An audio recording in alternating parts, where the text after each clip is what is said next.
of course, oh, there we go. Now we got sound. Apologize about that. Thank you, Martin23 Kings. Do appreciate your comment. Kilobyte, what's going on? Glad to see you in here.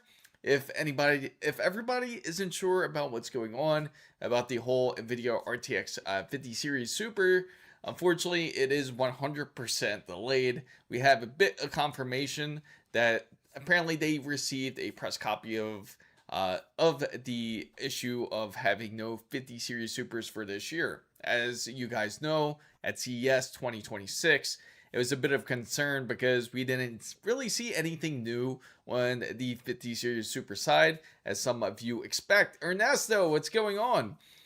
As you know, we have our wonderful members coming in, and I do have to mention the whole thing. The earlier leaks, they were saying that the RTX 50 series Super, that they might arrive at the show. Of course, we didn't see that at all. Instead, we did get some refreshes of some RTX 5090s. Hopefully you guys are excited for it. All three of the major brands, Asus, Gigabyte, MSI, they all came out with their variations of the RTX 5090, which was pretty dope. Of course, it's going to be very expensive for anybody that wants to get any of these special edition cards. They're going to be quite up there in price, especially if you go for Gigabyte's Infinity RTX 5090. Very special looking card. Some people call it the boombox. In fact, it probably fit pretty well on the Lee & Lee Landcool 217 Infinity, right? It would match pretty well, especially because it has like almost that speaker look. But anyway, you have that card. You do have MSI's Lightning, which is supposed to be a beast. Not really supposed to be, but it is a beast, running at about 1000 watts of power, and getting just the potential you can have with such a card like that. And of course, Asus went with something a bit more refined.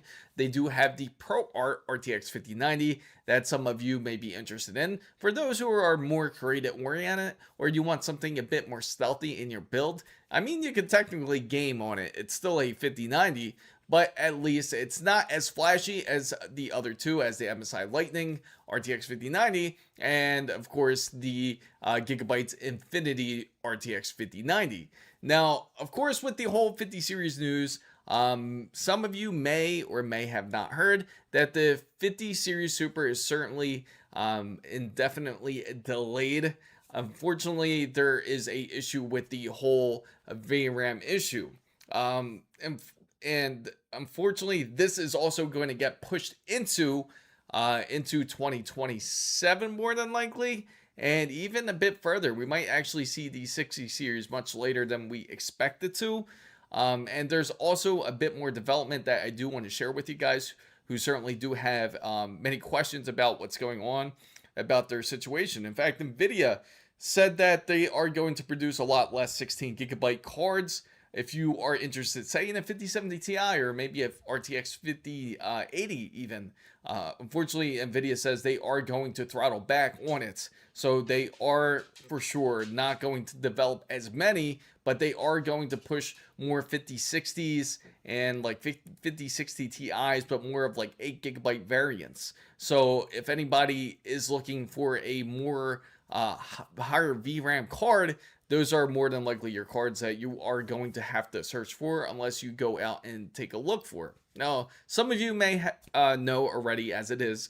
If you take a look at your local Micro Center, your Best Buy, a Newegg, you're going to notice that there is not really that much supply when it comes to RTX 5090s. Reason being is because a lot of people are purchasing it all up because they're afraid that the stock supply will not currently hold. So if you are more of a person that actually needs that card, and most people that need that card, you're running some insane specifications. I mean, even a RTX 5080, when we went to CES 2026, even at Samsung's event, running at 6K with a 5080 with no real issues. But of course, there was no real frame counter or anything like that. So we can't say that it was running at the full 330 hertz. So it's hard to say exactly that, but it didn't really have any issues then. Of course, it could have been running things like frame generation to make it look a bit better.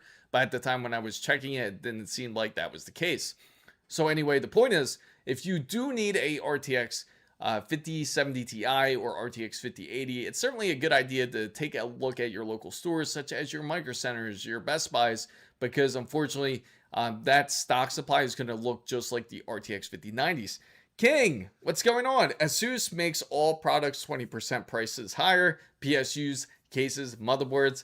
Unfortunately, that's a big complaint about a lot of people when it comes to ASUS's products. But again, they do have some really great products that are out there. And I mean, if you compare all the models fairly enough, they're going to be all priced high. Same thing with not just the Asus RTX 5090 Pro Art Edition that they just recently came out with, but if you did compare it to something like the RTX MSI Lightning, their RTX 5090 is going to be priced pretty high. Same thing with the Gigabytes Infinity, because they're all like the high-end models. Now, if you were comparing it, I'd say fair and fair side, I would say you would have to compare it to like Asus's Matrix model, which is the RTX 5090. That's priced at $4,000. Gigabytes card, from what I'm hearing, is going to be priced pretty high as well. Unfortunately, all 5090s are going to go up in price. So Martin, it says, looks like I'm sticking with my 4080 Super Founders Edition another couple more years. Please do. I mean, the Founders Edition card for the 4080 is an excellent card. In fact, that it's going to force a lot of developers out there to develop their games much better if that's the case. Because if everybody was just willing to, say, switch over to a RTX 5090, that's a bit problematic, because then the demand is going to be much higher. Now, pulling back a bit, if we talk about the Steam hardware survey, a lot of gamers out there do not game on these high-end cards. Believe it or not even most people game on a RTX 5080, which we will pull up in just a bit, and we'll take a look together at the Steam hardware survey. Now, some of you guys out there are probably a bit more curious about the RAM situation, and if it's getting any better in any sort of way. To update you guys, unfortunately, the situation with RAM is continuous, and it's just not changing at all from what it seems. I hate to be the bearer of bad news, but I'd rather be much more straight with you guys out there that are searching for RAM. In fact, the whole RAM situation, they said that it can last up into 2028, and that's the more and more common number I'm hearing from. Now, these numbers are coming from Micron. You're hearing it from places like Patriots, where they're saying that it seems that the supply is going to last about between 2028 before it really gets better. Unless you have a company out there, I don't know if you guys exactly heard this one. It might be a good laugh for you guys too, because the thing is, Crucial said the reason why they pulled out of the consumer market is because they want to help the consumers benefit a bit more if they just focus on HBMs, and that way they don't have to just focus on just retail and on the enterprise side. But we all know that's straight up BS. We all know that's just profit. I mean, come on, do they think that we don't know any better than that? So King Claus also says, what do you think of the price point of the Lightning over 5,000? It is very expensive. I do agree that the price is very high on the Lightning, but it does run two 12-volt high power ports. It's practically, if RTX 5090 had a super, it would be the Lightning. That's how I would describe the MSI Lightning. It would certainly feel like a super if you had that card. I think it is very expensive though, especially for an enthusiast card, unless you are a very heavy overclocker. You're into overclocking, you want to really pull the best. I mean, it's an amazing card, the way it's designed and the way they dissipate the heat and the airflow through that card is quite amazing, and the cooling is just subpar. So if you were to get a card like that, I think it's certainly a great enthusiast card, but it's not going to be for your average gamer type of card. So if anyone's thinking of the RTX 5090, it's a awesome and beautiful card to have, but it's expensive too.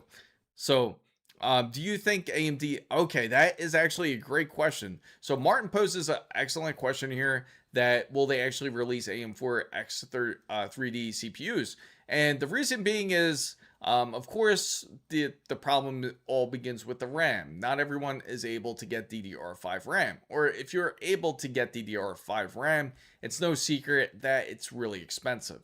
If you were to get 64 gigabytes of RAM, the average price is going to be between $800 or $900, and that's just like getting like CL36, nothing crazy, nothing super low latency. So if the reason why AM4 is brought up into the subject, and I ask all the major retailers this, I asked ASUS, I asked MSI, I asked Gigabyte, and here are the answers that I pulled out of all of them. So now, for on the ASUS side, on the ASUS front, they are proactively thinking about it. But the problem is when it comes to AM4 boards or any other type of motherboard, it does take quite a bit of process in order to do so. Now, Microsoft, yes, and that's a big issue too. That could be a problem, and hopefully not. But the problem with that is with the AM4 boards, ASUS says that they are proactively looking at it, but the problem is it takes 6 months of full development before they can re-release the product.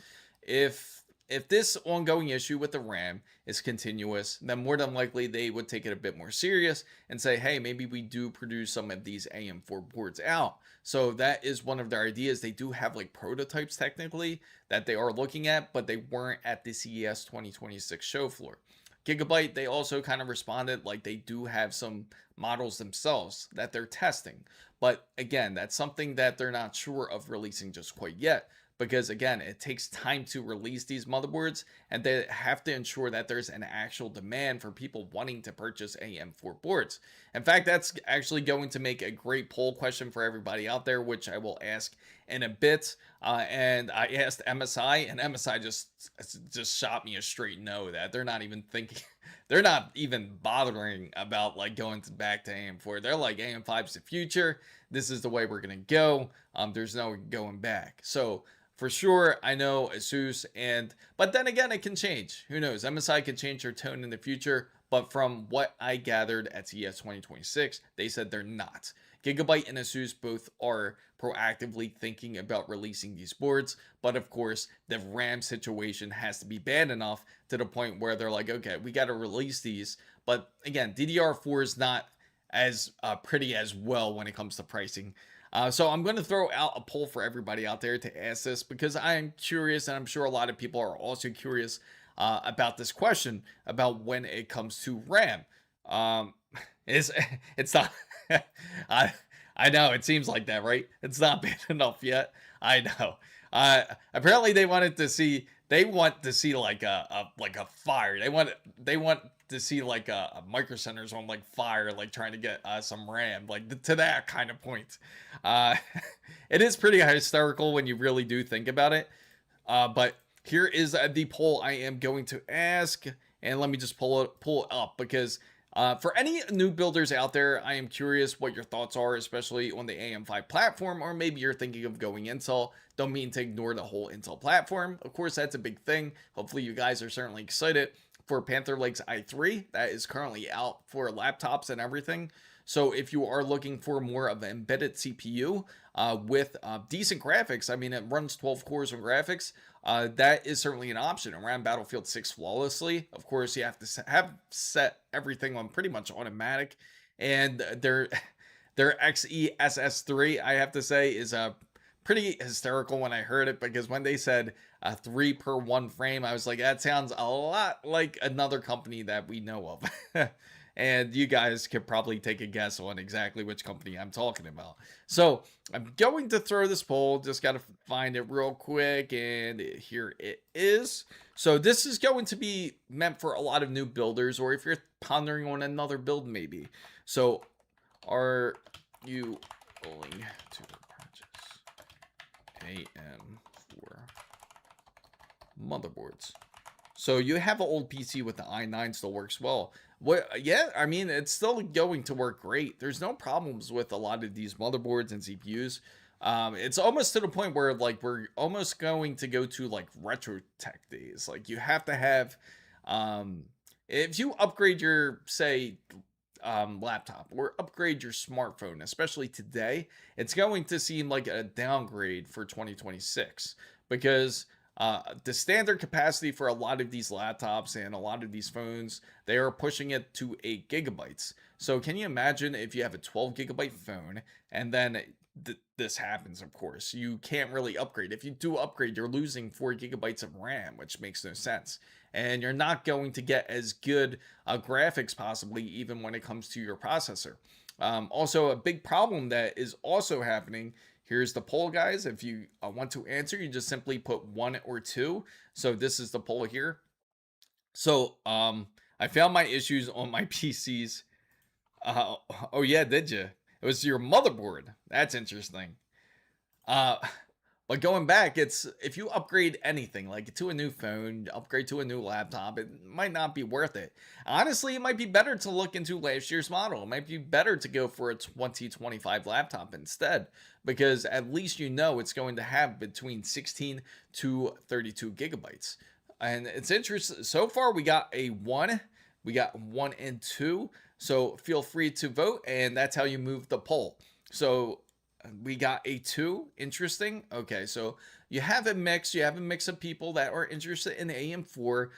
Some people might feel that it is a downgrade, but technically it's not. I mean, old system still works great. A perfect example right now is I'm actually streaming from a older system on a Zen 2 Threadripper PC, and it works great. So there's no problems there. Technically, when it comes to building PCs, if you have, say, 32 gigabytes of RAM, more than likely you're going to be good, at least for a good while, until you build another PC. Or maybe you want to get into like video editing and you just need more capacity. You need up to 64 gigabytes, then it would make a bit more sense. But for most people, they're going to be good with about 32 gigabytes is a decent one. What's up, Z-Man? Squeeze says he went from a 2022 Samsung to a 2023 iPhone. But it seems that the majority is certainly saying AM4 is for the win. They feel that AM4 is one of those platforms that can certainly live forever. 2, because I bought the 9800 X3D bundle.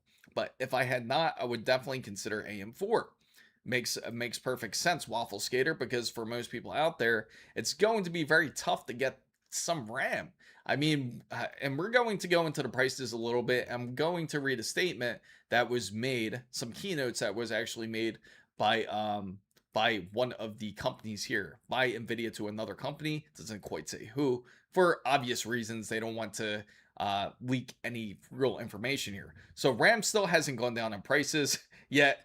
Wishful thinking. Absolutely. It's wishful thinking. I would love for the pricing to go down. I mean, even us, sure, some of you guys might be like, oh, you guys can get RAM easier. Like for us, who are doing influencing and social media. And even for us, it's been a real pain in order for us to get it. And a lot of the suppliers are even afraid to give up stock because they don't know what they're going to have. So build a AM4 PC at 5 a.m. Now it's AM5. So I just bought some ESD bags. Good. So if anybody does have some extra RAM, if you have DDR4, please put it in ESD bags. It will save you a lot of heartache, especially if it's still working. Because most people just probably set it in the drawer and not really think about it. But if you get ESD bags, that will certainly protect your RAM. And it's practically gold now. If you're storing gold, just think of it like that. You have gold in your drawer. It's more expensive than even gold pricing, which is pretty insane if you really think about it, depending on the capacity. If you got 96 gigabytes of DDR4, it's worth something. It really is.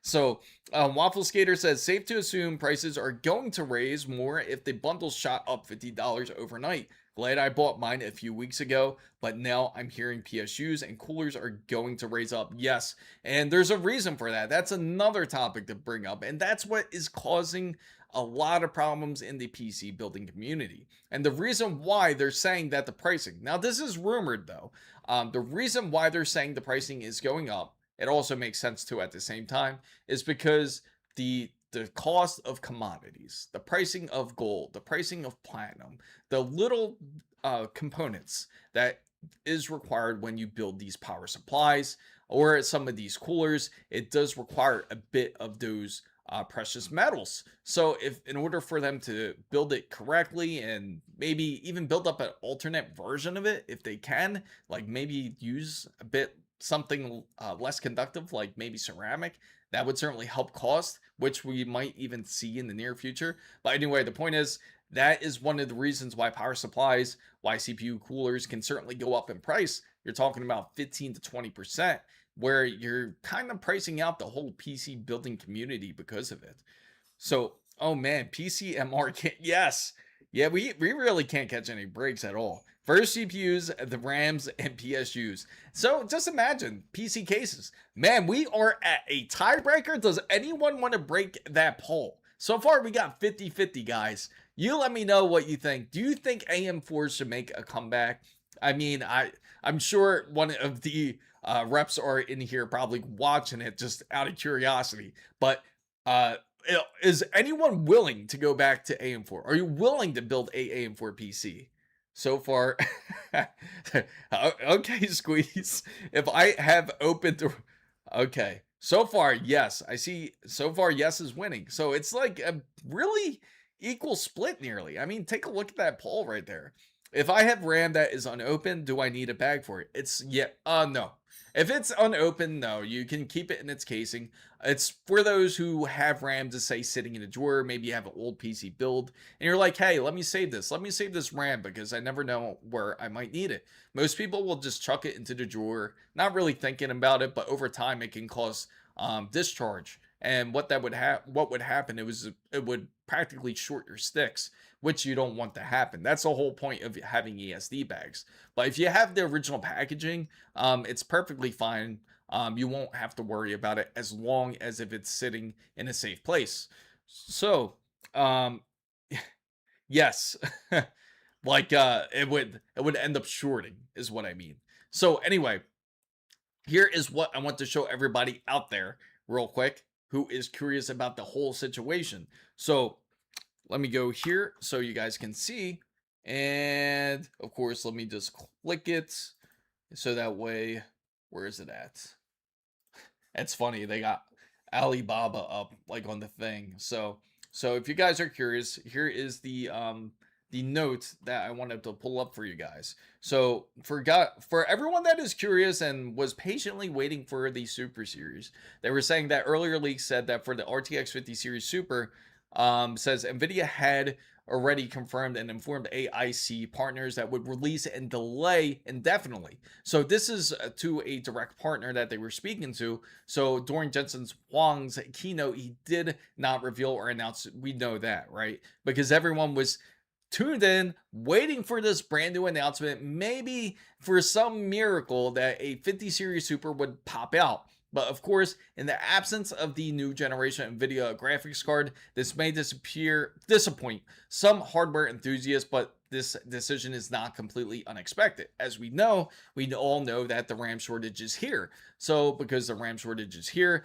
that there is going to be some sort of issue when it comes to supply and VRAM. Now, number one is overseas demand for the compute GPU is surging for obvious reasons. They want to build up the AI infrastructure. You can't do that without more memory. If you guys tuned in for the AMD keynote, you could hear how much demand there was, especially from OpenAI, because all they ask for is more RAM. They just need more memory. Not really RAM, but they just need more memory. They really want to get the fastest, most possible, and again, one of the reasons why they develop HBM4. But to get to the next point, the rise in memory related products may be a long cycle issue. VRAM chips are not only expensive, but also cost and affect consumer GPU market share, because they know in order to create these GPUs, they have to have the memory. They don't want to take the loss in that. They prefer to go into better places, such as into AI, and build up their infrastructure so that way it can improve and get much more better. And let me scroll down here. So it is okay. So yeah, don't worry about it. It's unopened then. And let me get to my last point before I answer some quick questions. The most important point here is that there is no new news of the new generation AMD GPU, which was expected. We kind of wanted this new GPU to appear, and more than likely, I think they had an indication of it. It just sucks. Like, I was right in front of some of the marketing at AMD, and I failed and forgot to completely ask that graphics card question. But hopefully, you guys got to check out the 9850X3D, and you got to see the CCD. It's nothing too crazy special for anybody that currently has a 9800X3D. If you have one, just hold on to it. Wait till like Zen 6 for like a much larger improvement. If you're just building a brand new PC and you're on AM5 and you were waiting on the 9850X3D, it might be worth a bit of the investment then.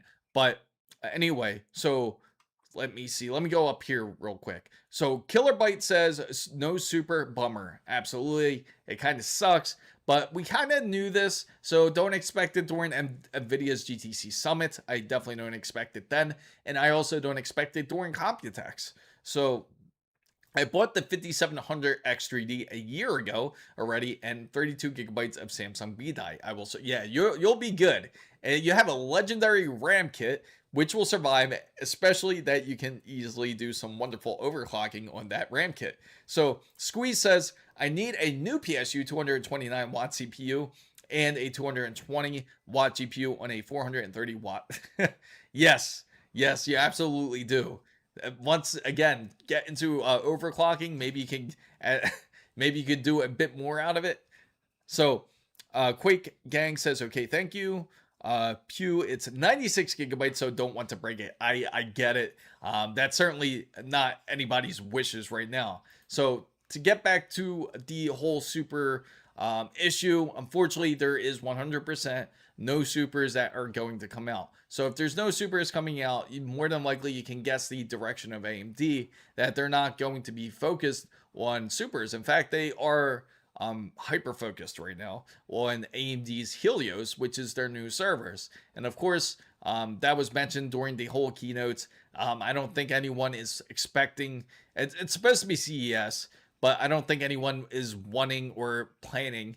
Correct me if I'm wrong. If I'm wrong, please let me know.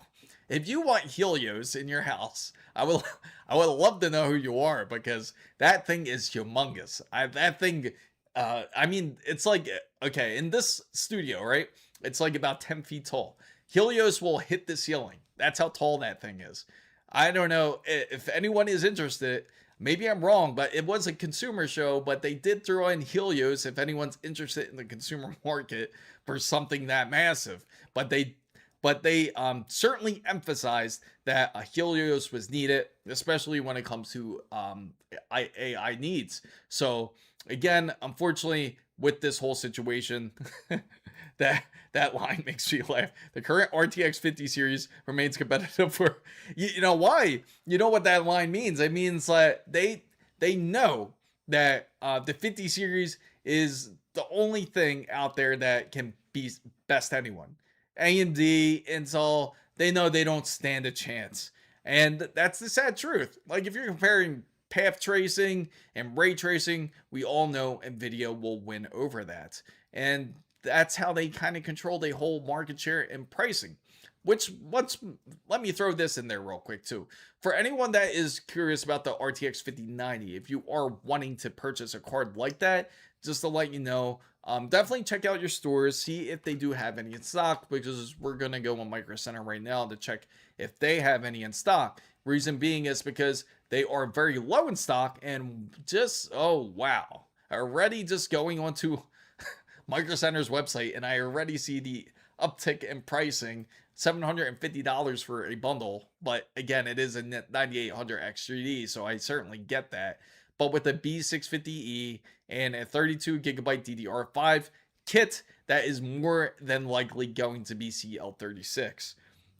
I know, exactly. Is it me? But the fact that Jensen and AMD CEO are, yes, you know, it's true. It's funny because they are relatives, but they are from different parts. So I know for AMD's Lisa Su, she was originally from Tainan in Taiwan. And for Jensen, I can't remember exactly where from, but he wasn't from Tainan. He was from a opposite part. But Quake Gang says, have you heard anything more about the 99? That's a great question. They haven't said much about it. When I was talking to them about it, they were pretty strong on the whole 9850X 3D. But what they did tell me was the fact that they were planning to do a press release that day when I got to go see it. But unfortunately, it never happened. And I confirmed with them if it was okay for me to put these the video up and pictures up. And they said, yeah, it's okay. It's everything's good. So I went to go do that, and obviously there is no pricing, there's no release date, there's nothing yet. But do expect it soon. Expect it in the imminent future for it. So 24 hours ago, maybe it was $70 cheaper. That's a great question. Jensen, he immigrated to America. So originally he actually was from Taiwan. He was born in Taiwan. He went to Thailand, and he lived in Thailand for quite a bit because his parents had a factory there. Then he actually moved to the States like when he was about, I think like about 13, like roughly about 13 years old. And then from there, he kind of grew up in the States for the rest of his life. So the RTX 5090s are, yes, and that's the crazy thing, CS Guac. That's exactly the problem that we're facing, is that pricing is really high. And for those who were planning to get a RTX 5090, this is the truth of it. So if anybody out there is in the Miami location, this is what it looks like, just to give you guys a look. Now, they used to have, if you went to my prior streams before, you guys know that they had over 20 Asus ROG Astral RTX 5090s at this specific location. Now they have none. It's sold out. You see that, guys? Completely sold out. Right there, you look on the bottom, sold out. Same thing with the MSI NVIDIA RTX 5090 Supreme. Sold out as well. They don't have anything left. So again, another issue that we're running into. The supply is not there. They also had the Zotac NVIDIA RTX 5090 Arctic Storm sold out as well. So you can see this is a problem because they knew that this was going to happen. And I certainly wanted to warn everybody in December when the prices were cheap. So I remember some of you guys out there were like, that went into the videos and said, oh, there's plenty at my store, but now look at it. This is what I warned everybody about, especially if you're looking for high capacity GPUs. So, breaking the bank, arm and leg plus kidneys at this point. Yes, you might as well make your pact with the devil and sell your soul while you're at it as well. So, Alice said, crazy. Waffle Skater said, has anyone ever seen a Founders at Microsoft? You know, they actually had one at this location. I think it was one or two, in fact. They had one or two Founder Edition NVIDIA RTX 50 series cards, but of course they immediately sold. And this only happened when the RTX 50 series first launched. Ever since then, they never received any more. So Ernesto says, my Best Buy has few 5070s, 5080s. Yes. So it's getting lower and lower in stock, guys. So if you do need a GPU, I would certainly recommend to go get it. Now, what I am curious about, what I'm about to check with you guys, which I have not, was just a 2R9700 AI is all I need for my build. But yeah, it would be awesome. I wish LSG was here. He has two of the A6000s. But again, his boss did all the talking in order to be able to obtain those, which is pretty dope, I gotta say. So let's take a look here, because the only last card that really had high capacity VRAM when it came to AMD side was the RX 7900 XTX. And more than likely, that's probably going to be out of stock too, I would imagine, because it seems that they are certainly looking for the higher memory cards. Oh, actually, they have 12 in stock, so they do have 7900 XTX in stock.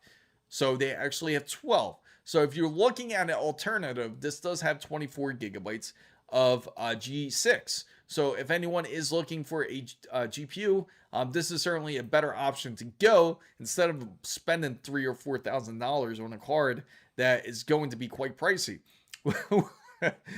Ooh, another shortage. If there was some way to avoid it, I guess Nvidia did its best by help cutting production until. Yes, they're doing everything just for us consumers. Because also, Crucial also said they're watching our backs because the reason why they left the consumer market is just to protect us. So that way they can go ahead and focus on making HBM strictly just for the AI companies. That way they are saving the consumer market. So yeah, even the 5080s have gone up in the price over the past couple weeks. It's insane. I mean, let's take a look at the 5080s. It really drastically just went up. And this was prior to CES. We started noticing the price increase. In fact, the price increases, originally you could buy an RTX 5080 for a decent price. You could buy it around 1,000, maybe a little bit, like around 1,100. And now the pricing has gone up quite dramatically. I mean, if you look at just the tough gaming, now if everyone doesn't know or is not sure about the whole tough gaming line, this is from ASUS. Now, ASUS makes, again, great cards when it comes to GPUs. But as you know, or if you don't know, the tough gaming line isn't going to be their top end card because it goes tough gaming, then it goes ROG Strix. I'm sorry, it goes from Prime, tough gaming, then you got ROG Strix, and then you just got the straight ROG cards. So they got like 4 tiers when it comes to it. So this is actually only like their 3rd tier type of GPU. And look at the pricing of it, $1,400. So that tells you right there that it's a very expensive right now for a GPU. And this is a RTX 5080. This is actually close to what I paid for the ASUS RTX 5090 an Noctua edition, which you guys probably got to see that video. But that is close to that price. It's only probably about $200 less. But $200 more, you get the Noctua version, which is pretty wild when you think about it. So I wouldn't mind if 6090s had 24 gigabyte options. And that's the thing. You know what the crazy thing, guys, is that over in China, they're actually creating blower motor style type of GPUs for the 5090s. And I'm not kidding. I'll look it up and I'll certainly show you guys. But they're building a single blower style GPU that are RTX 5090s for those who are interested in more of the AI side of things. So they didn't just do it to the 5090s, but they also did it to the 5080s. And they even modified it to where you can get up to 32 gigabytes on a 5080. So again, they are disassembling a lot of these cards in order to get the increased capacity plus have a customized blower style motor. But China, they're actually selling those type of graphics cards if anyone's actually interested in them. So / says Noctua, yes, it was 1600. I may sound stupid, but I have some fear to use post Ampere GPUs just because that 12 volt high failure power connector, by the way, I get it. There is a lot of fear in that. And again, that's why MSI did their whole modification when it came to their card with the MSI Lightning. They have actually 2 12 volt high power ports, but there's a reason for it. I mean, that's like if you want to run a RTX 5090 at full throttle to 1,000 watts. So I know not everyone's going to be into that. Of course, there's a lot of risk involved as well if you are willing to push those limits. And again, it's a very expensive enthusiast card to get just to try to push extra frames, unless you're more of the type that's more into just like breaking the record. You want to hit #1 on some stats. So Sanchez says, when are the 6090s? Realistically, that's a great question. I believe the 6090s, we won't see them within the next year. I believe we would see them more than likely maybe early, I would say, if we're lucky, early 28. Maybe late 28 is more realistic, but in 2028, I would say, because they're going to keep the line as long as possible. But there is a good note on this. And the good note on this is that it's going to force a lot of game developers, a lot of software companies to be able to adapt and be able to use the graphics card better in that sense. That they can't just upgrade the hardware in order to adapt to the game. For example, Borderlands 4. If you guys didn't know about that whole situation, the owner of Borderlands 4 said, well, if your PC can't play it, 120 frames at 4K, then it's your fault for not having an RTX 5090. So now it's going to force a lot of those companies to actually provide better content, so to say, when it comes to their games. So late 20s, that would be, yes, that would be very lucky. Can someone explain why? How much power? It's insane. Okay, just to give you an idea. Now, if you, that's a great question too. Just to give you an idea how much power a 5090 can possess, you're talking about like close to a fridge. The Lightning would be like a fridge. That would be like the power of your fridge right there. That's just to give you an idea. In fact, here's a good example. Like your microwave, if you have a high-powered microwave, that's how much power it has. That's how much is getting pushed through there. Yeah, it's no joke. So, now going back to the 5080s, for those who are curious, there's only 3 available at the Micro Center over in Miami. So that's going to be the Asus NVIDIA Tough Gaming, which is $1,400. Now this one is the Prime. As I mentioned, this is like the lowest of the low, the lowest tier you can get from Asus. This is like the bare minimum, closest thing to like a Founders Edition for a RTX 5080, and that's $1,300, where it should be priced a bit more fair than that. It should be a lot closer to more like maybe like 1,100 at the most. At the most 1,100. It should be more like 1,050. The MSI NVIDIA GeForce RTX 5080 Supreme Liquid, you're talking about $1,565. Again, expensive for the RTX 5080. So 60 it's possible if they put those two 12-volt high power ports. Why not just push it to the absolute limit? At that point, everyone's gonna have to check the power rating when it comes to their outlets for their wherever they have it plugged in. You have to make sure you're gonna have at least like everyone usually has like at least 15 amps. Like in the US, it's 15 amps that's running through a room, so you have to make sure it's gonna be pushed up to like at least 20 amps. So this 50s super cards is canceled. Yes. NVIDIA recommends at least 1,000-watt PSU. Right. So crazy. I paid a little bit over $1,200 for a 5080 Expert, and I have 21. And that's the thing. But at least you made out with it. And I love that card. Hopefully you guys got to check out that whole CES coverage. If you guys haven't checked out any of the CES coverage, please do. I did some pretty detailed coverage on a lot of the brands. Actually, there's some more I actually want to do on Gigabyte. I still have a lot more. So it's still on the way. I'm working on all the coverage that I went through. Unfortunately, we couldn't live stream through everything because even though I was running dual bands, unfortunately, especially on the first floor for CES 2026, it was just no service. I was getting like late text. I wasn't even getting calls through it. It was really bad on the first floor. But once I went to the second floor and everything, streaming up there wasn't as bad. It would get caught up every once in a while, but it wasn't awful. So Muted Millennial says, don't get why the 5090 pricing and why AI folks are buying it. I use a 5000 Blackwell Pro 48 gigabytes for work. It costs 4,500 euros, but offers better ECC RAM and 16 gigabytes more memory than the 5090. I think a lot of it has to do with either those who are starting to get into AI, because think about those gamers, for example, that are into gaming and those who are suddenly getting into AI. So for them, they feel like the 5090 is going to be the best card that they can get. So they're getting the 5090s because they feel that is best, and then they want to go ahead and start with the LLMs. But later they'll realize that it's actually not as good as, say, if they went for something like even Intel's 48 gigabyte card that they certainly have. It's not going to be great for gaming, obviously, but it's meant for things just like LLMs. So Silent Fusion says the 5080 has good overclocking, just slight redeeming factor. They left on the headroom on that card. The airflow is just amazing on it. I love how the engineer thought of how the airflow works, because just to be able to, it works almost just like an internal PC practically. So it has the intake air up on the top and it exhausts directly through the back, which I found was a really interesting design, I gotta say, for it.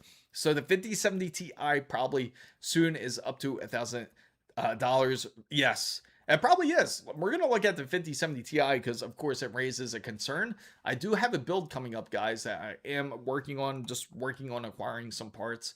And we have an Intel build. We have a Gigabyte motherboard that's been sitting here. I've been waiting for the 290K or the 270K to be released in order for this build to continue. And once we do, at least we'll have some fresh builds to watch. But, of course, it's not going to be too fun to watch unless everyone starts to get into the building side. So before anyone starts panicking, at least I can tell for most people out there that does want to game. Say you do want to game, but you don't have the money to get something like a 5090. You don't have to get a 5090. It is not the absolute be-all card. You can easily get a 5070 Ti, and a lot of people out there will certainly be happy with the 5070 Ti, especially gaming at 1440. Even you can game in 4K, you won't really have issues. Of course, there's some adjustments to be made, but it's not a big factor to the point where it will take away your gameplay. But the 5070 Ti, luckily, is holding in price. $750 for the Zotac RTX 5070 Ti, so that's certainly a card anyone can get, which is a bit more affordable. Unreal Champ, good to see you. The 9060 XT is pretty solid. Yes, and that's what I mean. The 9060 XT is great. 9070 XT. There's a lot of options out there. Don't panic if you don't get a 5080. So Matthew Cabot says, I picked up a 5070 Ti and went with 16 gigabytes and a 5070 with 12 gigabytes in 2025. Also the RX 96. So out of those two, I gotta say, Matt, which one did you like the best when you compare those two? So I gave up the paying prices of the 80s and gave them a 3080s. Yes. And that's the thing. It's like a lot of people out there who currently are on the 30 series. It's not really it's an upgrade, but it's not going to be a massive upgrade if you're currently playing, say, on the same display. So unless MSRP for 5070 Ti should be huge cut production. So, and the problem is, whatever you see, just remember this today. This is what, January 13th, okay? January 13th of 2026. So give it about like 2 weeks and you're going to see a lot of the stock just dissipate. You're going to see a lot of it gone. And it's certainly good to go ahead and get these because, again, NVIDIA plans on cutting production on 5070s, 5070 Ti's, and 5080s. I don't know why 5070s isn't thrown in the mix, but apparently they are. 5070s, 5070 Ti's, I guess because they got 12 gigabytes, so they said, hey, that's a little too much. So 5070, 5070 Ti, and 5080s, they're all getting pulled out. 5090s, they will produce in a slow process. And the most that NVIDIA is focused on producing for gamers out there is going to be the 5060 and the 5060 Ti. And the reason, there is a reason for that, and which I will show you in a bit, actually. Matter of fact, let's look it up right now. Steam hardware survey. Right here. So we're going to look here, and they probably went off of this, more than likely. If you take a look at the video cards, the top card, let's see, we're going to go off a percentage here. 2%. I think it was the 5060, if I remember correctly. Yes, 1.26% game on a 5060 Ti. So this is what NVIDIA is going off of and saying, like, hey, most people are gaming on 5060s and 5060 Ti's. You're not getting a higher card. 5070 is on the list, 2.28%. 4060 Ti was on the list, 2.5%. Nobody, again, like the minority of people, like for example, a 5080 is only at 1.07%. So it's on a much lower scale compared to a lot of others. So George Carlin described them. Yes, I do agree with that. I do certainly agree with that.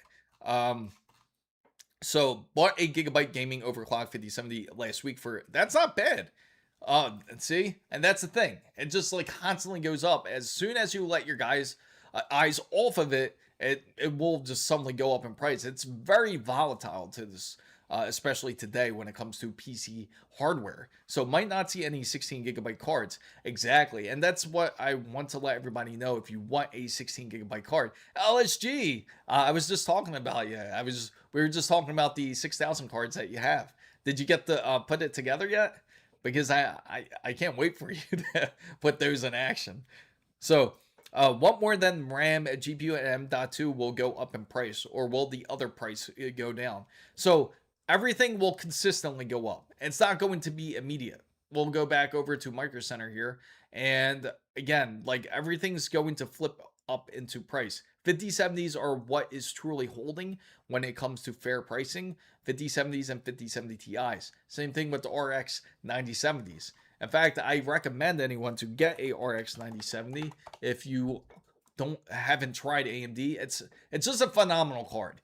Like, out of all 2025 and out of all the GPUs that I've tried, I highly recommended this card for everybody to certainly get, because the value and pricing is there, especially the Ace Rock AMD card, which is again only $600.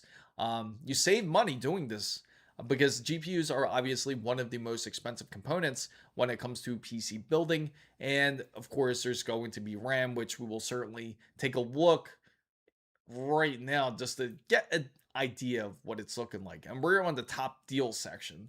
So let's see what they have on the top deals. So for RAM and M.2, what should you buy next? So that's a great question. It's going to be better to go for either one's going to be good to get, to be honest. RAM, it's good to be on top of because the price is very volatile. I just actually posted up the chart just yesterday, and with the chart, we can see that the pricing has gone up on RAM again in January. Is that a big surprise for everybody out there? Because I don't think so. So LSG says, we ordered everything, but we got the 9980X. Oh, you got to take a picture of it, man. I'm jealous. That's something I really wanted to do early in the year. Not early, late in the year last year, but it was impossible because of the RAM pricing. But that's awesome. You're able to get all that. That's going to be fun. Waffle Skater says, get your PSU and coolers. That's a great suggestion for everybody out there. If you don't have a PSU or a CPU cooler, it's certainly a good idea because the volatility when it comes to commodities, because of gold, copper, certain components that are put into CPU coolers and in PSUs will cause the pricing to go up. Hey V, what's going on? The next thing to go up is CPU coolers and PSU. Yes, that's exactly what I'm trying to say to everyone out there. Yes, PSUs will unfortunately be next to be going up. So make sure to keep your eyes on it. So again, we were just looking at these RAM kits not too long ago. We were checking on it. I think that Saturday when I got back from CES, and boy, was it friggin' exhausting. I gotta say, like, it was so. I was walking 15 miles a day at CES, and by the end of the week, I had to collect at least like 75 miles in total. And I ended up like with a minor ankle injury. Luckily, I kind of rested it to the point where I wasn't stepping on it too often, to where I ended up not being able to do things like go to the store. But luckily, I iced it enough and it wasn't too crazy on the heal process. So thankfully, that didn't end up flaring up. That would have been rough too. So Crucial's 32 gigabytes RAM at 6,000 megahertz, CL36 is $400. So that's pretty pricey, but it is certainly their cheaper ones that they can get. G-Skull also has theirs. And if you notice, if you pay close attention, it seems that the latency is constantly at CL36. Keep an eye on it, because even though, like, for example, the next week passes, you want to look at that latency, because the latency is what's going to end up changing. And more than likely, they'll hold that 6,000 megahertz. For example, you might see Crucials say this is again 6,000 megahertz, but it might be at CL42, but the pricing's at 400. So you're thinking, oh, it didn't change much, but it did in the latency. So a lot of people won't be looking at that. But take a look. Even Corsair's Vengeance 64 gigabytes, CL30, decent, very decent RAM kit. 876. Again, not normal pricing for RAM. Should be nowhere near that. That could get you a RTX 5070 Ti, which is insane. So they didn't restock 9970X. Nah, I don't think so. You know what's funny? Let me look it up, actually. I'm curious. I am curious. But I wanted to wait for the new MSI PSU. Yes, it's amazing, right? That's pretty dope. I love that about MSI's new PSU. I think they did a great idea from them. I'm glad they actually thought this one through. So I agree with you. I could certainly wait for something like that. It's a great feature to have, especially for those who are worried about having a 12-volt high power port. Would make perfect sense, especially if you have RTX 5090, because that would do some damage. So will you guys buy color modern motherboards? Yeah, that's a good question. That's a great. You know what? I'll throw that on the poll for you, Waffle Skater. In fact, so would you guys, if you're familiar with the brand, I'm not sure if you guys are or not, but it is called Colorful. Would you be willing? Would you be willing to purchase Colorful motherboards or and I will throw that poll up. And here we go. That's an awesome question, actually. I love it because this would certainly bring competition when it comes to motherboards. So if you guys are curious on how to vote, just put 1 for yes, 2 for no. So I feel, yeah, CL36 is practically the new CL30 at this point. MSI PSU, what's so special about it? So their new PSU, it will actually alert you if it's too hot, if it's running too hot. Like, for example, you have a 5090 or a 5080, and if the voltage gets too high on, say, your 5090, I'll just use. Usually it's supposed to be at 575 watts when it's connected through the 12-volt high power port. But if it reaches above that limit, not including bus power, but just the 12-volt high power port, if it's over that limit, say it's at like 650 or 675, and not including the bus, if it's reaching those limits, the PSU will actually beep. It actually will give you a warning, kind of like the old school motherboards where they had like the CMOS batteries, like that beeping sound, kind of like that it would make. And then afterwards, it would shut down the PSU automatically within about 2 minutes if the PC did not cool off. So I think it's a great idea by MSI. I think that's a very useful one, especially for those who are certainly afraid of plugging in such high power ports. So my desire to see, so far we got a lot of interest in colorful motherboards there. They do make great GPUs, by the way. So my desired GPU is the 5070 Ti, but I hate that 12-volt high power port connector, and the price of the GPU is high. So I would probably pull the trigger and buy a 9070 XT. The compromises, although I love the LSS more. I certainly get it. I know it can be debatable at that time. But I highly suggest it. Like for anyone that hasn't tried a 9070 XT, you will certainly fall in love with it. I'm telling you, it's a great card, and you don't have to spend as much money. Of course, if you do want to get the 5070 Ti, awesome card as well, especially for those who care a bit more when it comes to things like path tracing, I would say then it'd be worth it. Those are the cards that are currently worth getting. The ones that are a bit high in price are 5080s. 5080s are kind of ridiculous priced. Same thing with the 5090s. They're expensive, but they're just going to get worse. And as mentioned, Nvidia already said that the pricing is going to go up phenomenally because of the whole production value, and plus the VRAM it takes in order to create the 5090s. So, but I don't know if they will be expensive because of that reason. At that price value, it can get you 192 gigabytes of RAM. I always think about that poor guy that ended up trading 192 gigabytes of RAM for a 5070 Ti. He could have easily got a 5090. They did him so dirty. I hope he goes back and gets what he deserves. I hope he gets that 5090. That's messed up. Can you guess how much we spent on the 5? Oh, I'm scared, LSG. I am scared how much you spent on 512. 512? It's got to be like, it's got to be expensive. It's got to be like closer to what? Because I automatically think of 128, right? 128, I remember, was like roughly around 1,500. So I would assume maybe about 5,000, I would think. 5,000 for it. which is again equivalent to like a RTX 5090 and then some, nearly a whole RTX 5090 build. That's my guess. Waffle Skater says yes. So far, we have some interesting, colorful motherboards there. I've recently got a little over 40 gigabytes of RAM. On my PC, I know that the more RAM you have installed, the more Windows, yes. Um, you gotta love Windows, man. Anytime Windows sees more RAM, it says, give it to me because it belongs to me now. Windows is one of those OSs that is just insanely greedy. Like when LSG, once he has that build done and he has 512 gigabytes of RAM inside of that PC, Windows is going to take at least 100 gigabytes of it for no damn reason. So they might be higher price because the new PSU are along the warning signal. Yes, and that it's going to be a little bit higher price because I do agree with that. So ABS Cyclone, Ruby Gaming PC, Windows 11, AMD, Ryzen. Okay, so these are the specs. So how much? So did you end up getting it? I just got this 30-minute. Oh, really? It's not bad technically. Yeah, it's not bad. It's honestly not that bad.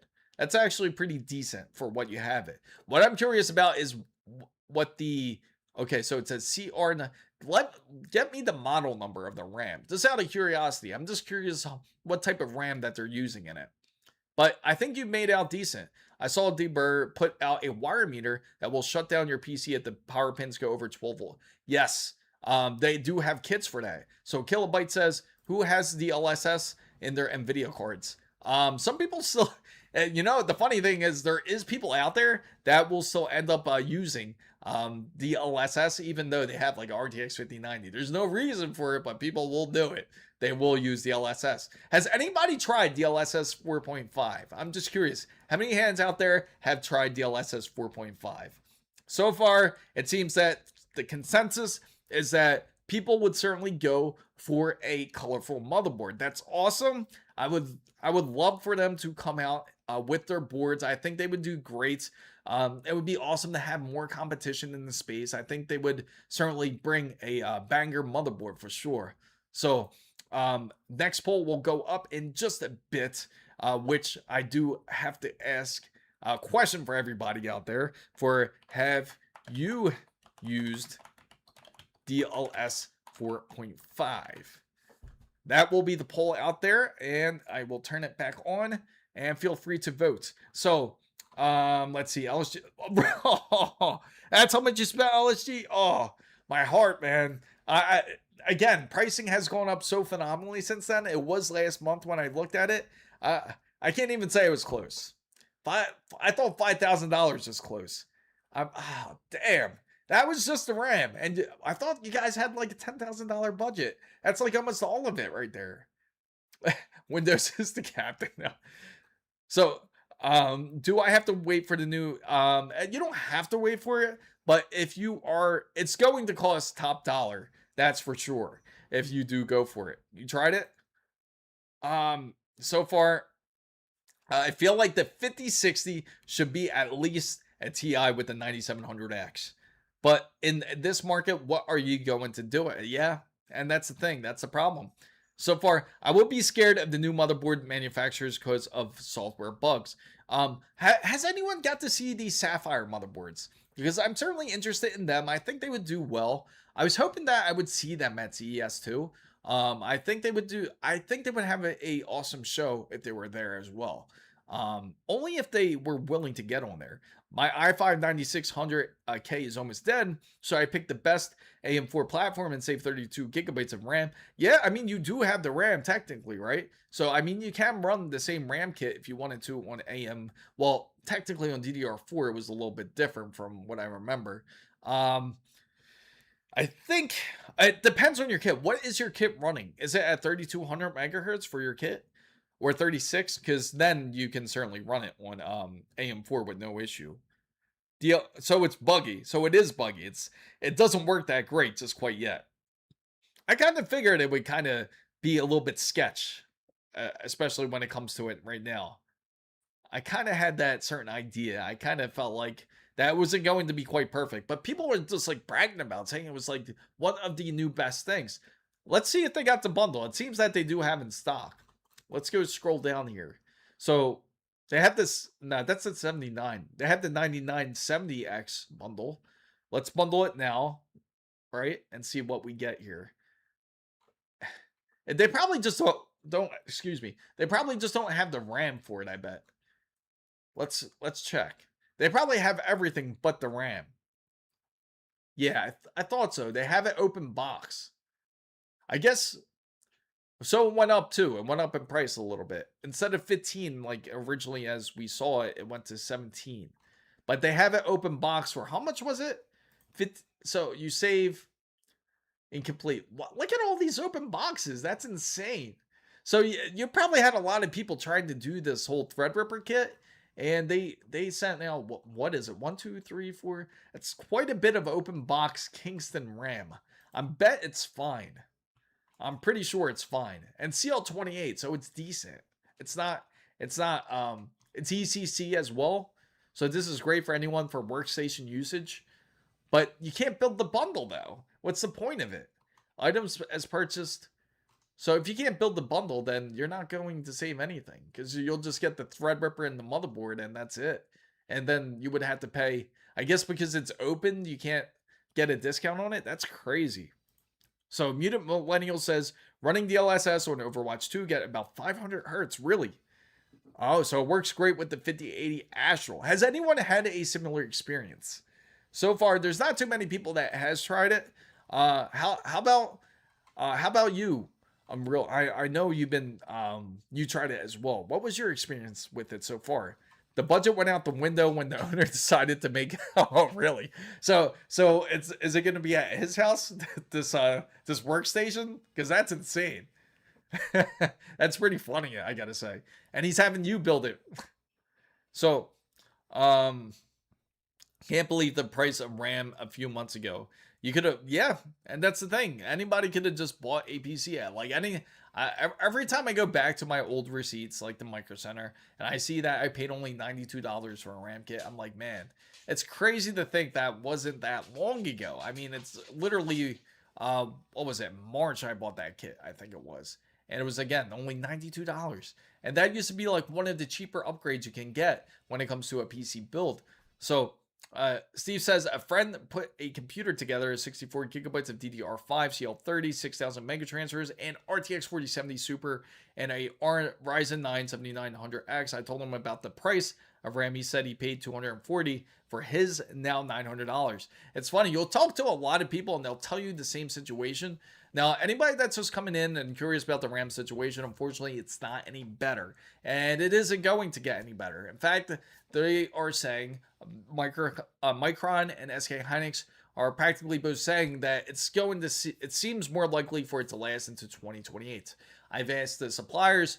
I tried to get into SK Hynix meeting. Unfortunately, they kind of blocked me in, and they said I couldn't come in because I didn't have a reservation for the timing slot. So I you know what I should have pulled, guys? I should have said like, hey, you guys did put me in. Remember, you penciled me in for like 1 o'clock, and my name is so and so, and just to see if they could get me in so I can ask some questions out of curiosity.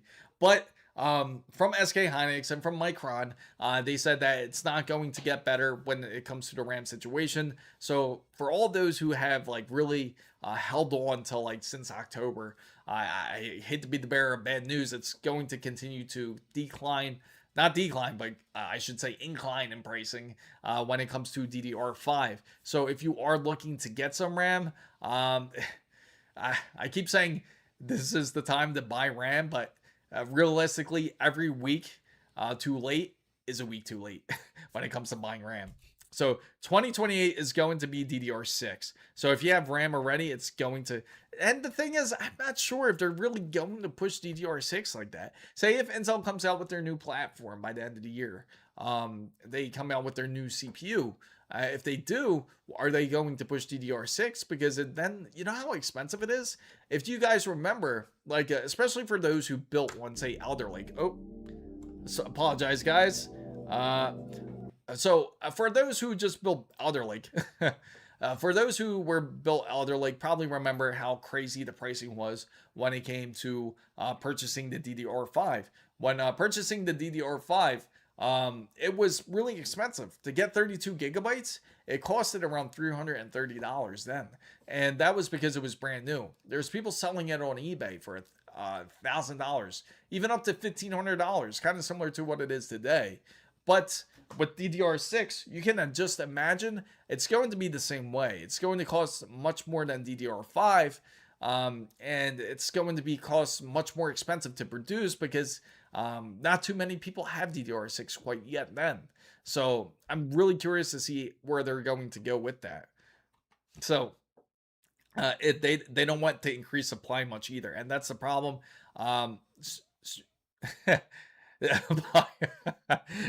She, that's so funny. What I was gonna say, waffle skater. So, let me close that poll for you guys because that poll's done with too. So, what I was gonna say.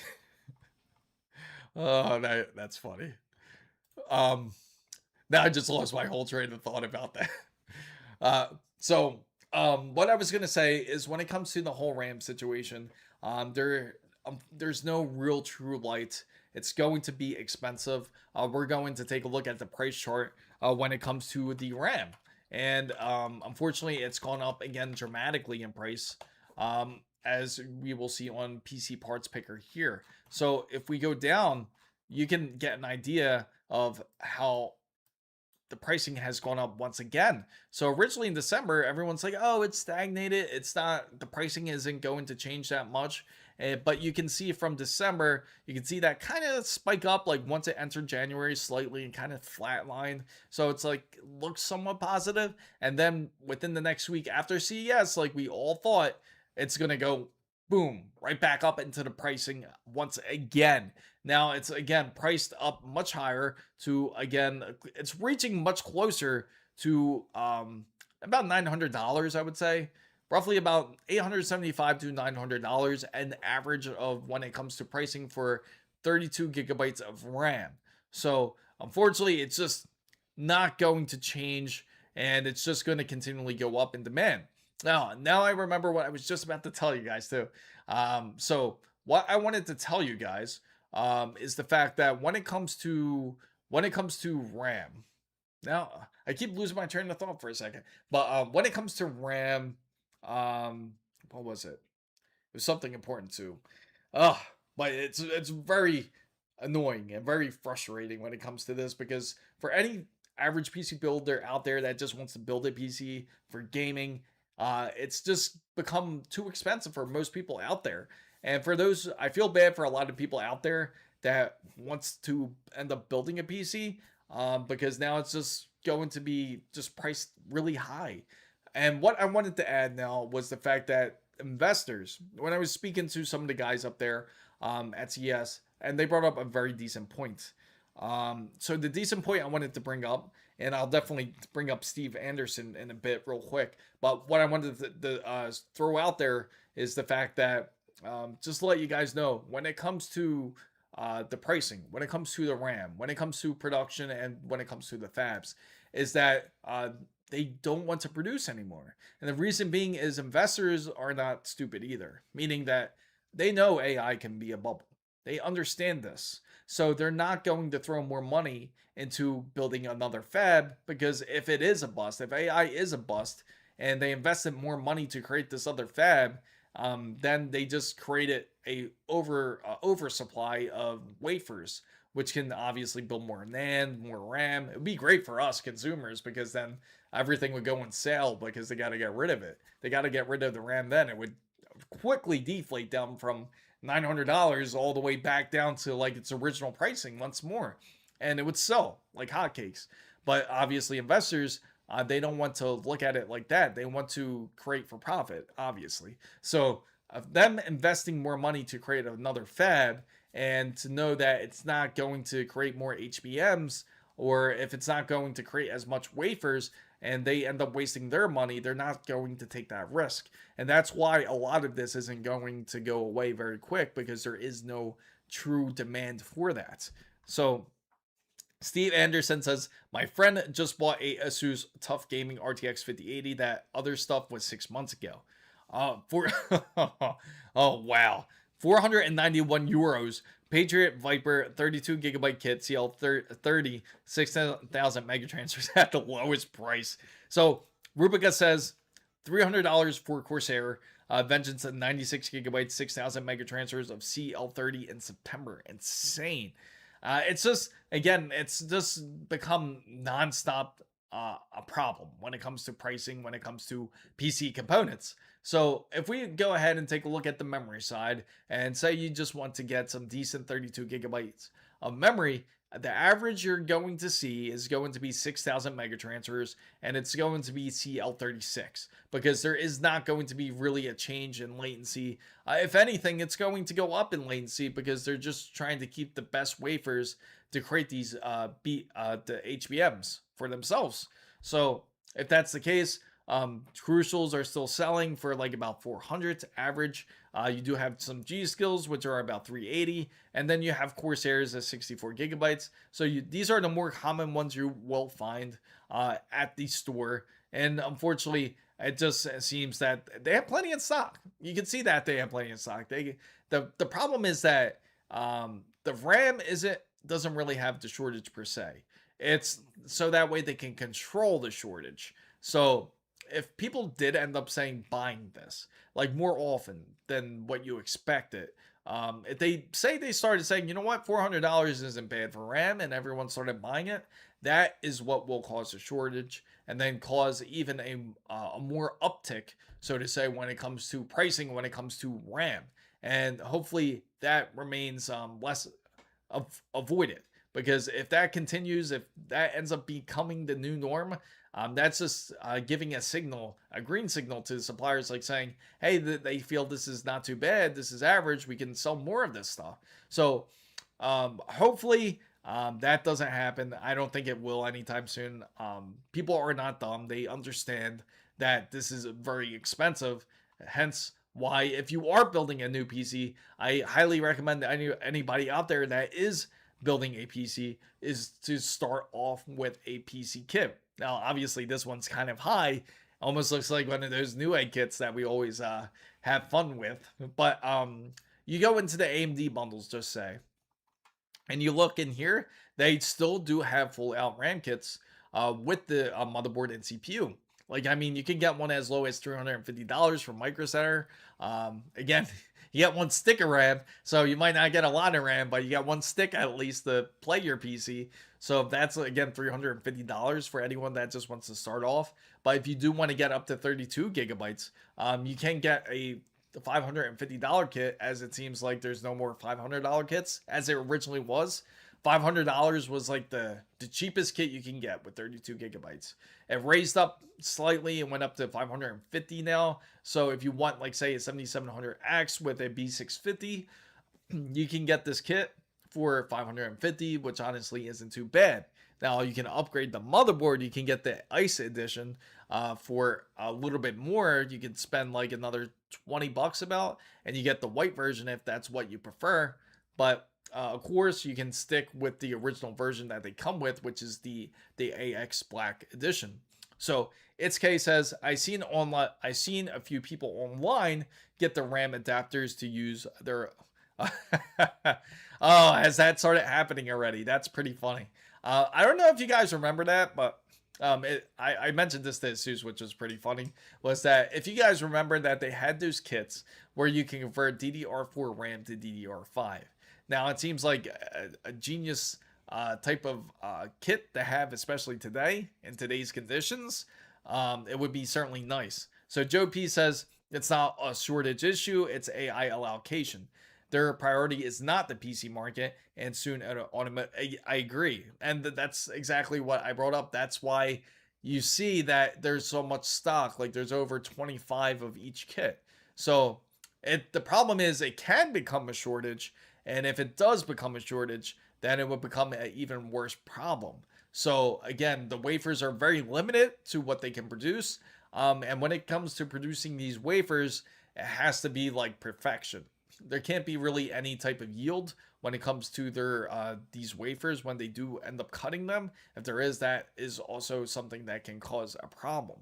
So Again, when it comes to kits, for anyone that is just getting into PC building, I highly recommend to just get the full kit. It's much cheaper. I mean, you can look at Newegg, but Newegg's kind of expensive for their cost when it comes to their type of chips. So if you go into Newegg and say you want to build a combo, their cheapest one is 1,052.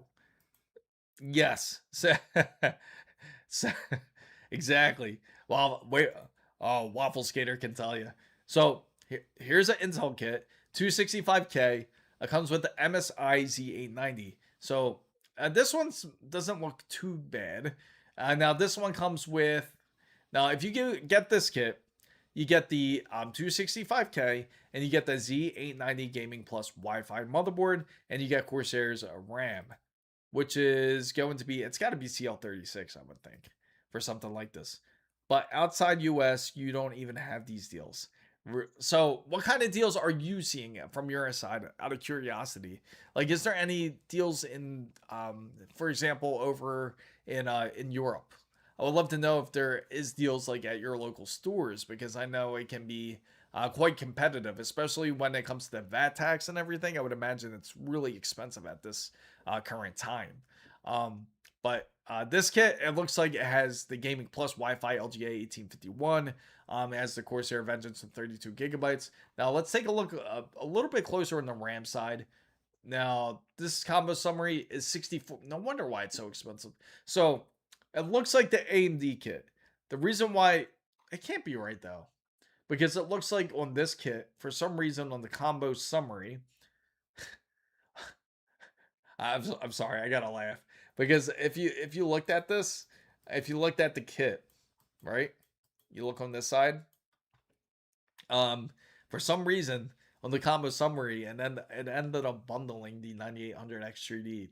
That was weird, but at least I let you know it's incompatible. So you're not gonna want to put that in a Z890. The biggest shop is, and how much is it in is Pro Shop? How much is it currently? What's their deals looking like in their advertisements so far? I'm gonna get rid of this, and then we're gonna put the 265K. And so it's $10 off with the code. And if you choose this kit, let's see. But why did it pick the memory like this? So this kit's like completely thrown off. All right, so we're gonna fix this. It was a 32 gigabyte kit that looked like it was white. I would assume that's what it was. Yeah, 736. That's right. But what if you get the black ones? Let me see. So you can get the black ones, but they're CL38. So as you see, Newegg's a bit more expensive. Newegg's slightly a bit more expensive when it comes to the RAM, because CL38 is $428. Now, if you were to get it at Micro Center, it's at $400, but CL36. So, oh, that it would work. Do I go to the lie? Oh yeah. Can you imagine that? You're like, how come it's not sitting flush? How come the notches don't add up? It doesn't really make any sense. I never thought I'd see a day where RAM is more expensive than a high end. How about a day that you would think a 64 gigabyte RAM kit would be more expensive than a RTX 5070 Ti GPU, which is a much more exciting upgrade compared to RAM. I have to say, I think everybody would agree with that. KPS Lucas says, I'm about to spend 2 times the money on oh no, over a RX 9070 XT due to stutter. Really? You're experiencing micro stutter. You're not the first person that I've heard that experienced micro stutter, and it's not from just the GPU. It has to do with a lot with the settings when it comes to Fortnite. Yeah, that's but I would have to say try the RX 9070 XT. You'll be pleasantly surprised if it's 2 times more that it's not necessary. 100% not necessary. It wouldn't be worth it. I really doubt it, because you're playing Fortnite.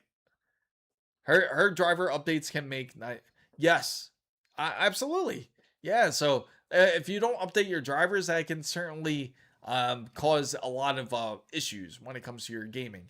And your driver will let you know. Like, you'll notice immediately. Like, if you didn't experience it before, more than likely you probably have a update. You already have the 9070 XT, right? The V8 big block or 192 gigabyte. Yeah, yeah, exactly. That's like the comparison. How about just like LSG said, they went to get 512 gigabytes of RAM, and it costed them nearly $8,000. That's most people's car right there. That's a lot of that's probably a lot of people's cars that own a car is like about $8,000 on average, which is crazy. I mean, it's just RAM. So let's add it all into the cart and see what it looks like, and we're gonna throw it in there. Okay, so this looks more right. This looks correct. But again, it's more expensive than I originally anticipated because it was supposed to be like 700 bucks. Okay, so okay, the motherboard's 189. Okay, that's fair. But it seems that okay, there must be something. Oh yeah, this anchor charger. I was like, that's not right. Let's throw this out. I forgot I had that in there. So so I had to get one for CES too.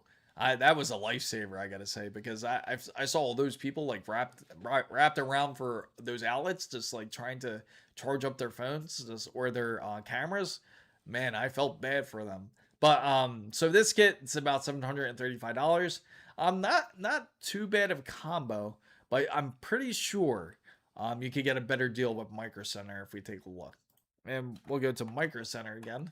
And if we took a look at like a similar kit, um, now consider yourself very lucky if you live close to a Micro Center, or if you can get to one with even though it's like say a couple hours, it might be worth the drive, especially if you go ahead and get like a kit.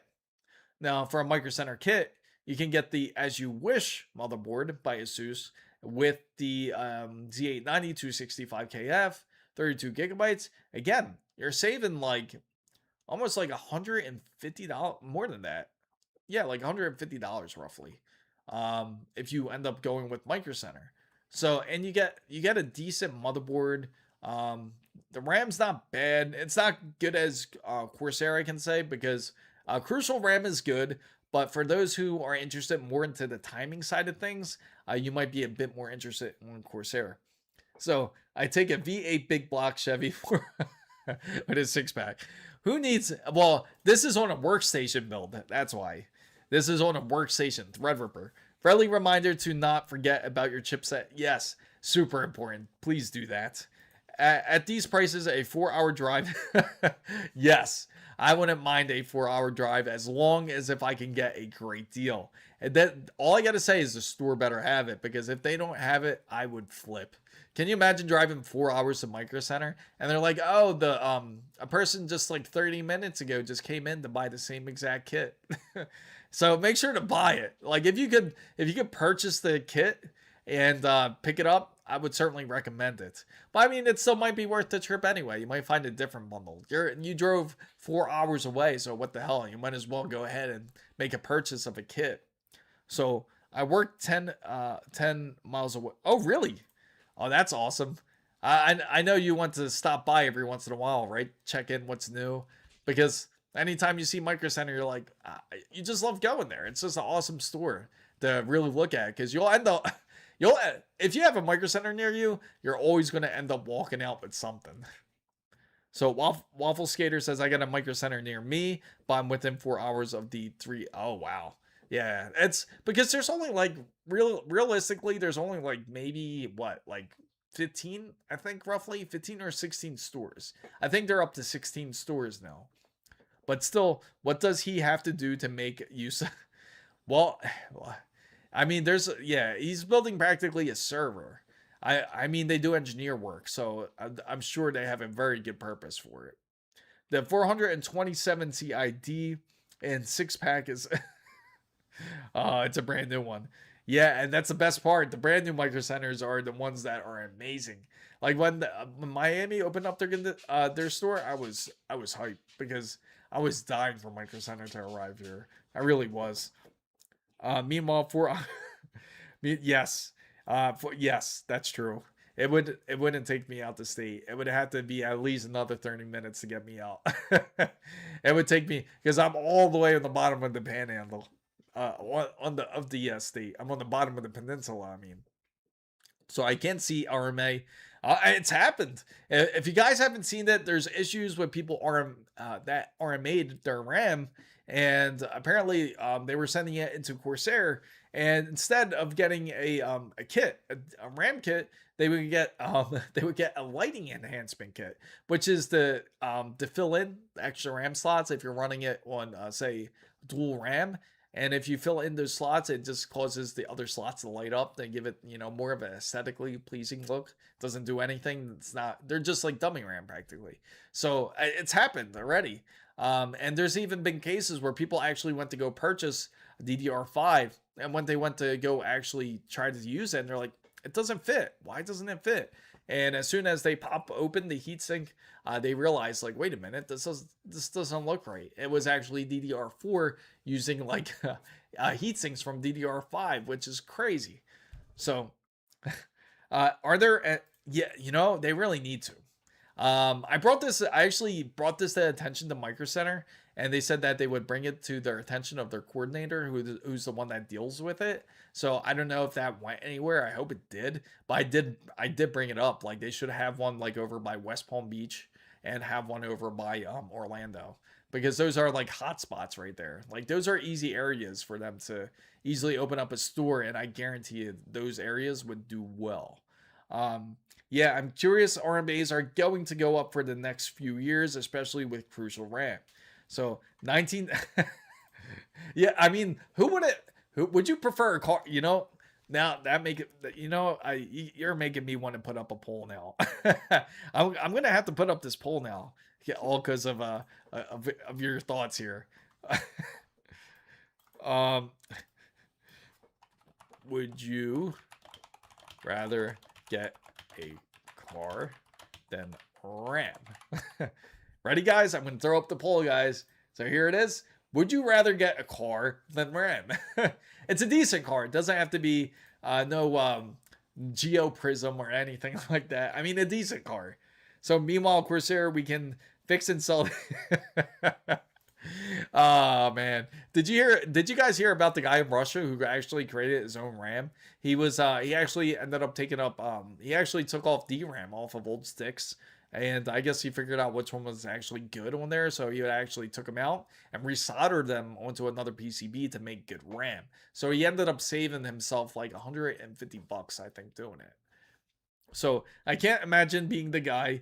What's up, Cruiser? I can't imagine being the guy who decides where your next location is for a company like Micro Center. Wouldn't want that pressure on me. Yeah, I mean they have to get it right. So if you guys want to vote on the poll, feel free to split the number. So far, most people said, yeah, why wouldn't I just get the car? The car is the better deal. I can actually go somewhere. So RAM prices is up for a car level. That is for sure. Absolutely. Just a matter. Okay, you know what's a good one, guys? Have you guys seen the Honda Aflia, the car that is the combination of Sony and Honda together? So they created a car called the Aflia. And have you seen the pricing on that car? I know it's kind of off topic, but I had to bring this up because I'm pretty sure it uses quite a significant amount of RAM in that car for sure. Has anyone got to see the Aflia? If you did, it's quite expensive. They're actually going to end up releasing it within the. They're actually going to end up releasing it within I think the first quarter, sometime in the first quarter. Good question. That's something we have to check. I will check the SSD pricing. So most people says I'm going with the car. I don't blame you. I'd rather drive all the. I'd rather drive the digital cars. Hey, at least if you get into an accident in the game, you can just easily just get another car, right? And it's not like you have to pay real insurance, gas. That's another thing. And then you have to. Well, anyway, the Aflia. So what the Aflia is, it's a Sony Honda hybrid car. I wanted to build this car solely for entertainment. So it is a car. It still is a car. You can tell it to go places. For example, if I wanted to go to, like, if you wanted to go somewhere, say you wanted to go out to the beach, or if you want to go out to the store, you say, "Hey, take me here," and the car will drive you there. But I don't see, nobody's not saying no, which is wild. But anyway, it would take you there, but you don't have to physically drive the car. The car would actually drive itself over to, say, to the beach, or it would drive itself over to wherever you tell it to drive. And while it's driving you there, it actually has, it's an entertainment system. So you can watch movies, you can play games, you can just like pretty much chill in the car. And but again, this car is quite pricey. It's in fact, it costs, the cheapest base model that they have for this car is $89,900. So, and this is a Honda, guys. This is a Honda with a Sony car. But because it's an entertainment car or entertainment system, that it would just take you to wherever you want to go. What's up, Master Killer? So, because of those features, you can literally just sit in there. You can play your PC games. You can play PlayStation 5 if you want to. I think it has PlayStation 5 built into it. And of course, it has like the cloud and stuff on there. But again, yeah, no problem. I'm glad. Thank you for coming in. But I gotta say, that's what you can do with that car. So it's not only just a car; it's an entertainment system. So would you pay that kind of price? And for the high end version, they do have like the prime version of it. And the prime version of it's like 102,000. And this was at CES. What kind of car I drive? I drive a RDX, Acura RDX. Nothing too crazy. Originally I drove a sports car, but unfortunately that ended up flooding out. Like I used to drive an Eclipse, but when I went to the gym, unfortunately, like while I was sitting in the parking lot, and in Florida it floods really quick, and I wasn't really thinking nothing of it. But when I was driving out in the lot, it ended up hydrolocking, so I ended up getting rid of that car and ended up getting the RDX. But yeah, that's what I've been driving. So the crazy thing is that's where some of the RAM is going. Like it's probably priced a lot more higher than they expected. I don't think they originally expected that car to be that much. But I'll show you what it looks like. VTEC Turbo, Mercedes Avatar. Yeah, it's crazy. Leah. Let's take a look here. They have it for reservations for anyone that is interested in it. So somebody said no. I'd rather not get RAM. That's funny. Somebody actually said no. Somebody said I'd rather get RAM. I mean, so here it is. It starts. You guys see that starting price? That's it right there. So technically, you don't have to drive it. It's autonomous, sound and visual. $89,900 for it. Yeah. Somebody said no. I'd rather get RAM. I drive a 03 Tacoma with 100. Hey, I mean, it still works great, right? Future Waymos, practically. So you design it, right? You design this car. You saw this too, right? LSG, the Afila. I'm sure you saw it because they've been bringing this to CES like for the last 3 years at least. And take a look. Here's the origins. I drive. Oh, really? Oh, that's awesome. That's an awesome car to have. So it's $89,900. Now that's to get the original, like the origin version. You have to wait till 27.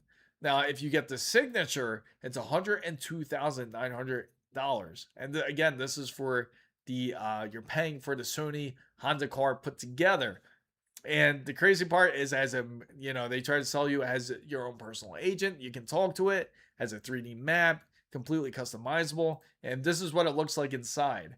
So you have like a full-on entertainment system, and you can chill and practically relax in the car, and it takes care of it. Mercedes Vision. Yeah, let's look that up real quick. I'm curious about it. The Mercedes Vision. They had different things that they did have at the show.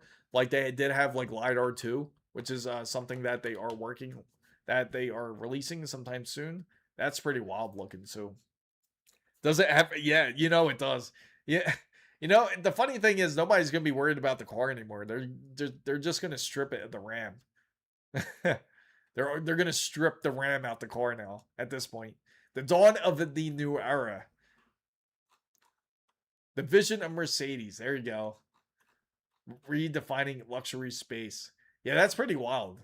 That is crazy looking. Why? But why is it to me that the chair, uh, it's pretty dope the inside, right? But to me, uh, yeah, I heard in China they definitely do. If you look at the chair, is it me or does it look like a paper towels?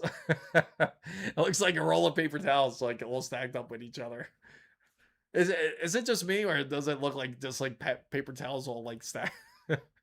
uh, at least they had nature in mind, right? Save all the paper. Looks like it made back. It kind of does. It does. Let's go down a bit. Let's go take a look at this.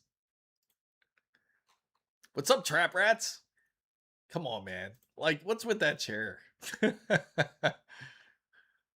I could be wrong. It could be more comfortable than it looks, but it really looks.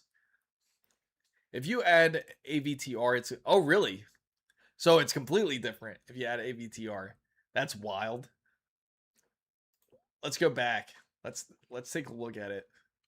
Uh, that that isn't gonna.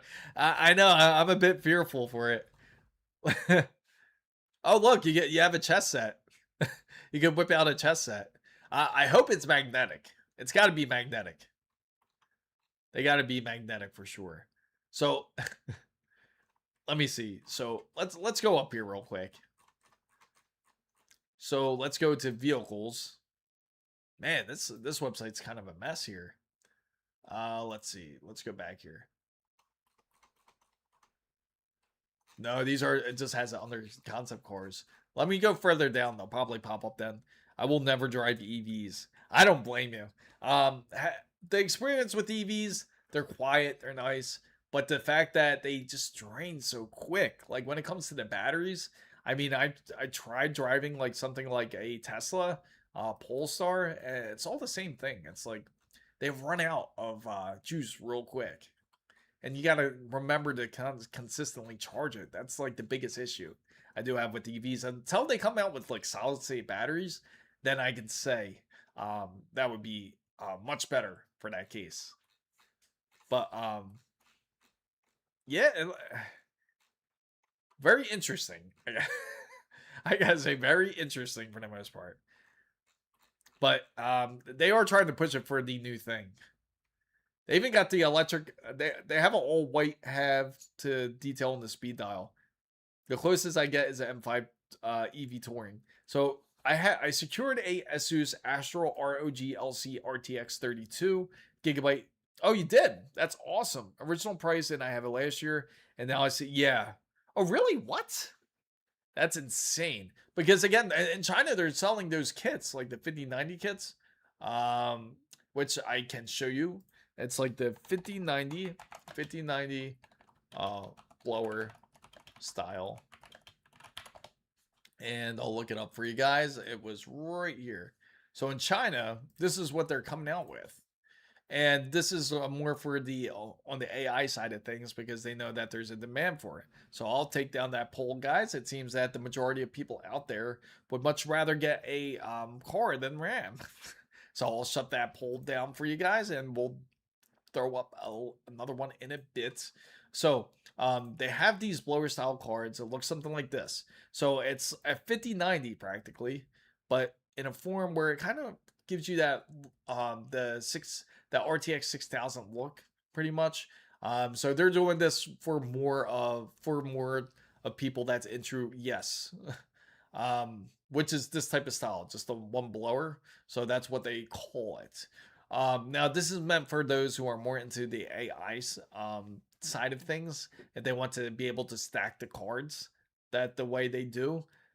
Now, of course, they'll tell you that multiple facilities have it. 32G. Honest question, I keep getting one from Amazon, straight from Asus, and Swallow My Pride. Go for 2K. Be careful. Don't Actually, speaking of which, you just reminded me of something. Let me forewarn everybody out there about there are RTX 5090s out there that they are trying to attempt to sell on Amazon. I don't know if you guys heard of this or not, but apparently there's been a scam going on. If you go ahead and purchase these RTX 5090 cards that are priced at 2,000, even though they say they're RTX 5090s, be careful of the seller because apparently they're still listed on Amazon. But if you do buy these cards, you'll actually end up with like a bag instead. You'll end up like with some sort of one of those uh just like one of the bags that you have, like just like a over the shoulder strap type of bag. That's what you'll end up getting. So people actually complained about this. So be really careful if you are purchasing on Amazon. If the price is too good to be true, more than likely it is. So be careful of that. So I wish back. I mean, they sort of did. They have some cards that are kind of like a similar concept. So yeah, Waymo started here in the Bay Area. Jag, yeah, it's funny because I was over in San Francisco like in August, and I saw the Waymos that they had around there, and it's funny that people actually end up going in them and actually trusting them to take them wherever they go, because I would not get in one. And I even heard a story, and I was talking to somebody there, and they said they actually saw one Waymo that ended up like crashing into like a pole and wrapping around it. So that made me a bit questionable. I'm sure it's not a common case that happens. I'm sure they tested it like thousands of times before then. But if you experience Waymo, let me know because I'm really curious what your experience was. So huge PCB plate, pretty much. Um, yeah, this is the look of it. See, RTX 5090 32G D7 Turbo. Nearly 10 years.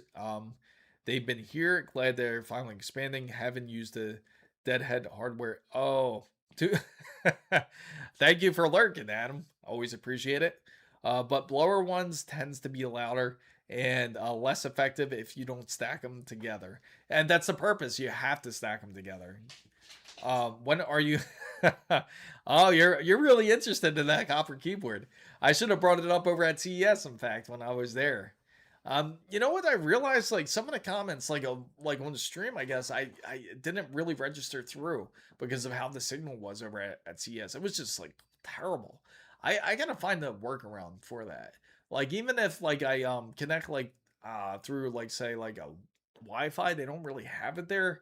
Or even having like two bands. I was running on Verizon and T-Mobile, and I was still having issues with the connection there.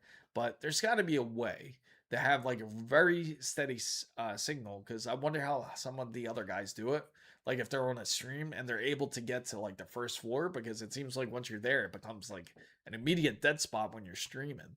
So let's see. While that raises doubts, the other cards' thermal pace and capabilities, chance that the GPUs are meant for AI. Of course, yeah. Why wouldn't it be? It would just make sense that that's what it's for, because no one's gonna want to start daisy chaining RTX 5090s for no reason. So, you just don't have a 4K Ultra HD Sony camera. That's why you. uh, yeah, that's probably why, right? It's funny. I actually, the camera was like the backup, and I'm so glad that I always bring my camera around. But at least you guys got to see everything in 4K for the most part. So Xfinity Mobile made us. Oh, really? So it did that good. So undervolt these blower cards, and I mean, you could. There's a box like sitting right here. So Nvidia has not. Of course, they're not going to comment. They want to pretend this is when Nvidia turns their blind eye, because they can't say anything about things like this. Of course, if it happened here, it'd be a whole different story. But this was one of the reasons why they never took like some of those GB202 GPUs that they tried to give over to China. And that was one of the reasons, because they do things like this. They know they can get away with it. But this is one of them. And speaking of which, let's go on video cards. It's real quick, because this reminds me of a couple things here. So they said, now speaking of DLSS, they said that they did release a more stable version of DLSS 4.5. But again, that's something to be tested. Not sure how true that is. Insane. Asus needs to increase their quality control. Oh, why? What happened? Did you run into an issue? I gotta say, I wanted to stream to you. You know what I really wanted to stream to you guys was the MSI floor, but they were in a very bad location. They were like right across over by what was it? Right across over. I think they were right by Razer. They were right over by Razer, but for some reason they were just like they just had no good signal like in that whole floor. It was bad. It was really rough. Uh, I got uh I got broken. Really? Oh wow. Which motherboard was it? I gotta know. Which motherboard were you having issues with? Was it one of their tough boards? That's crazy. I haven't really had any issues besides the last time I ran into an issue with the Asus was the Z690 boards, and the Z690 board was all because they had was it the capacitor? It was backwards on there, and because it was not the MOSFET, yeah, it was the capacitor. It was set backwards on there, and it would cause the board to short, and I actually had to send it in and get it replaced. And that was on specifically on the Outer Lake when that happened. The RG Strix B550. Oh wow. You bought it new? They haven't brand new like the B550F. My Hero BTF has been solid so far. Yeah, my Hero has been great too. Like I said, I haven't really ran into too many issues besides that one.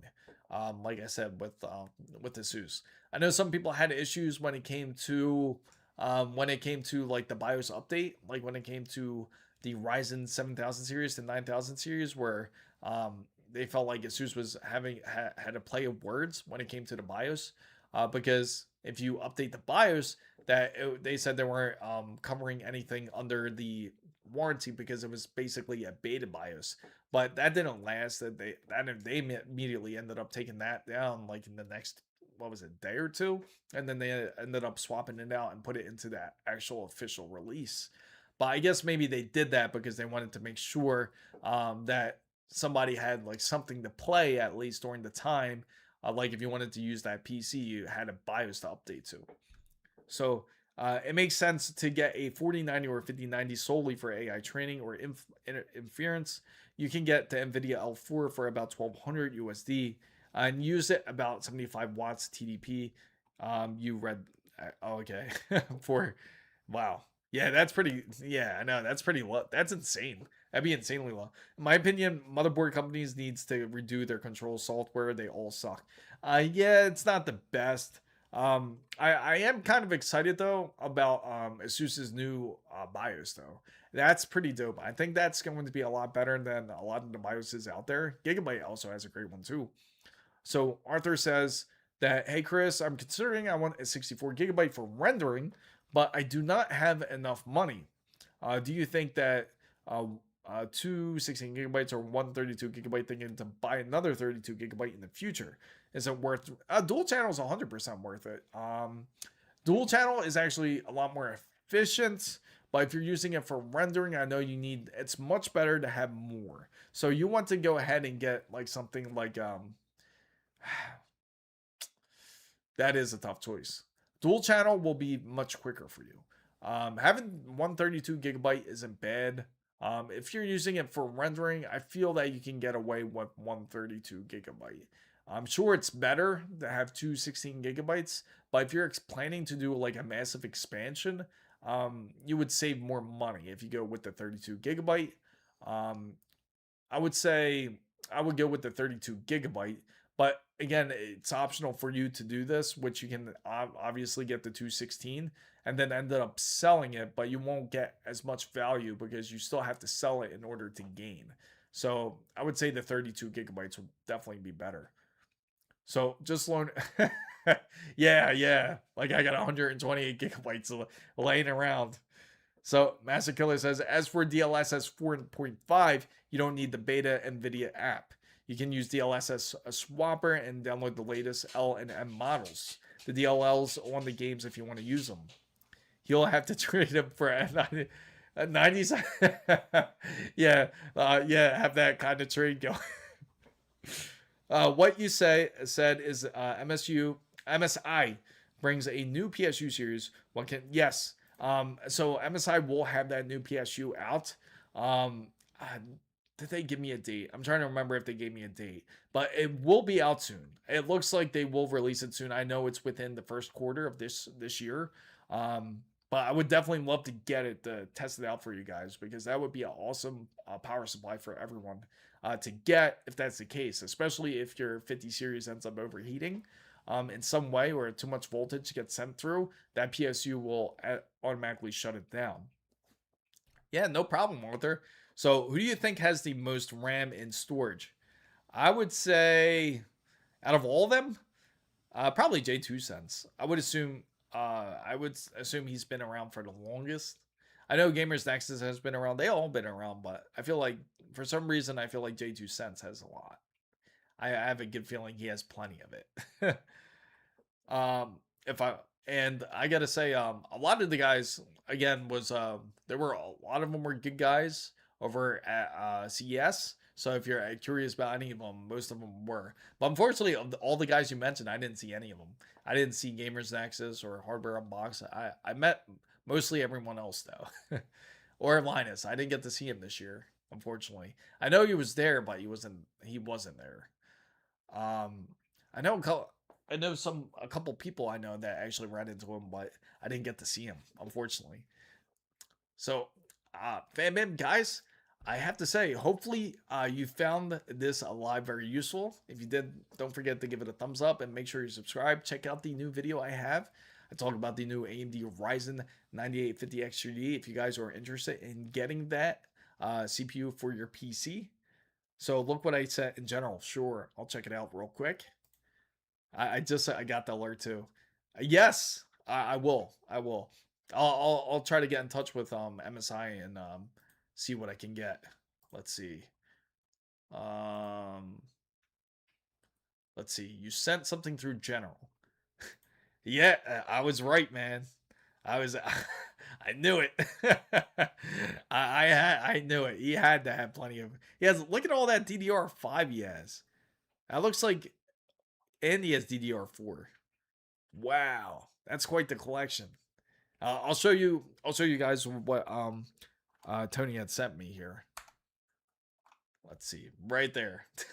Take a look at that collection, guys. That's a great way to end the show.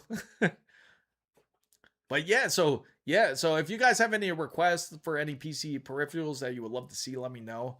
I'll definitely try to get in reach with MSI to see if I can get one. Of course, it's gonna have to wait a little bit because after CES, it's kind of a madhouse when it comes to emails. But I certainly do appreciate everyone for coming in. I hope you certainly enjoyed this live. Make sure you don't forget to like and subscribe and be a wonderful member to the channel. Zenu8989 subscribe to the channel. He has more money. Thank you for subscribing, Zenu. Has more money. Yes. That can get you an Athlia. That much RAM can certainly get you an Athlia. Thank you guys so much for coming into the stream and take care.